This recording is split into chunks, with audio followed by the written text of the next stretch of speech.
तर चित्रवाघांमुळे बिग बॉसची आठवण, बिग बॉसला खुश करण्याकरता वाघांचं वक्तव्य, रोहिणी खडसेंचा चित्रवाघांना टोला.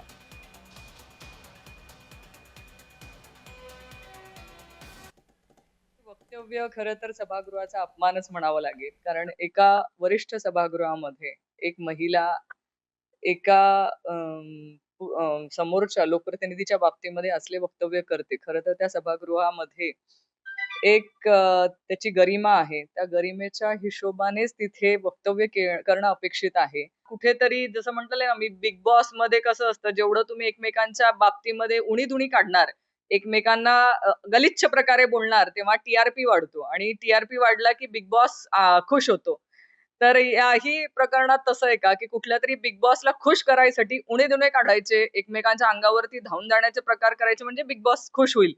असा प्रकार कालचा वाटलाय. कारण त्यातनं निष्पन्न काहीच झालं नाही. शेतकऱ्यांना काही मिळालं नाही. कुणाच्या महिला अत्याचाराच्या घटनांबाबतीत काही बोललं गेलं नाही. फक्त उणी-धुणी काढण्याचा प्रकार होता.